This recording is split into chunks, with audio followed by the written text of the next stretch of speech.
Bəli, Şimali Amerikada ilk İngilis koloniyası. 1607. Hansı koloniyaydı? Virginia Jamestown'da deyilir. Bəli. Ümumilikdə neçə İngiltərə koloniyası vardı? Hamısı birlikdə necə adlanırdı? Yeni İngiltərə. Yeni İngiltərə.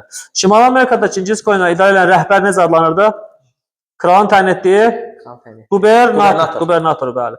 Koloniyaların yerli əhalisi, Amerikanın yerli əhalisi olan hinduların İngiltərəyə məğlub olma səbəbləri nə idi? Bunlarda vahid birliyin olmaması, silah sözlərdən təmin olması. O da silah yox idi bunlarda. Bəli. Koloniyaya köçən insanlar kimlər idi? Hansı təbəqənin nümayəndələri idi? Azlaşan kəndlər, dini təqiblərə məruz qalan puritanlar, bir də diri varlamaq istəyən sənətkar və tacirlər. Tamamilə doğrudur. Şimali Amerikada olan İngilis koloniyalarının haqqında möhür rüsumu qəbul edildi. Neçənci ildə? 1765. 1765 möhür rüsumunun mahiyyəti nədən ibarət idi? Burada çap olan bütün məhsulların üzərinə, sənədlərin üzərinə möhür vurulacaq rusunla, pulla. Nəticəsi nə oldu bu haqda? Bu konstitusiya narazılıq səbəbi ləğv olundu. Ləğv olundu. İnsanların köçməsi nə vaxt qadağan elədi İngiltərə dövləti? İngiltərə köçməsini qadağan etdi. İlk köçmə 17-dən 30-cu illərdə. Bəs qərbə tərəf köçüb məskunlaşmaq 1773. 1763-cü il. 1763-cü ildə bəli, tamamilə doğrudur.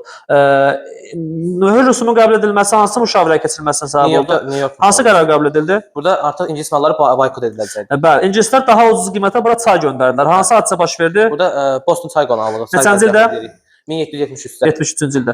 Bu hadisə baş verdiyi üçün kolonistlər həmin çay eşiklərini suya boşaltdıqları üçün İngiltərə dövləti hansı tədbir gördü? Boston hava limanı bağlatdırdılar. Dəniz limanı bağlatdılar bəli. İstiqlaliyyət müharibəsi neçənci illərdə olub? 1775-1783. İstiqlaliyyət müharibəsi başlayan kimi Filadelfiyada konqres keçirildi. Konqresin qərarı nə idi? İngilislər tamamilə əlaqələr kəsildi. Bir də ordu başçısı George Washington seçildi. Bəli. İstiqlaliyyət müharibəsi dövründə ABŞ dövləti nə vaxt yarandı? 1776-cı ildə iyunun 4-ündə. Hansı hadisə ilə? İstiqlal bəyannaməsinin kim idi müəllifi? Thomas Jefferson. Bəyannamada məhdud cəhəti nə idi bəyannamənin? Burada quldarlıqdan və hindulardan danışılmır.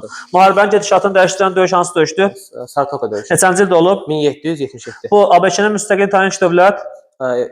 Fransa oldu. Fransa. ABC-nin bu dövrdə müttəfiqlərin dövlətləri idi. Avropa dövlətləri, Fransa deyiblər, İspaniya, bir də Hollandiya. ABC-nin hansı şəxsi diplomat Avropaya danışıqlara göndərilib? Benjamin Franklin, bəli. Tamamilə doğrudur. Müharibənin taleyini əldə edən döyüş hansı idi? Axırıncı döyüş Yorktown döyüşü. Neçənci ildə olub? 1781. Nəticəsi nə olub? Nəticəsi ABC qalib gəldi. Qalib gəldi. Müharibə neçənci ildə hansı üsulla bitib? Müharibə Versal sülhüdür. Neçənci il? 1783-cü ildə. Və İngiltərə ABC-nin müstəqilliyini tanıyıb. ABC-nin ilk konstitusiyası nə vaxt qəbul edilib? 1787. ABC-nin ilk prezident seçkiləri? 1789. İlk prezident? George Washington. İlk dəfə konstitusiya nə vaxt düzəltdi? 1791. Necə adlanırdı o düzəliş sənədi? Hüquqlar haqqında bil adlanırdı, bəli. ABC konstitusiyasının əsasən hakimiyyətin hansı müstəqil qolları meydana gəlib? İcra edici, qanunverici, məhkəmə. İcra edici hakimiyyətin rəhbəri kim idi? Prezident, hökumət. Qanunverici hakimiyyətin rəhbəri kim idi? Konqres.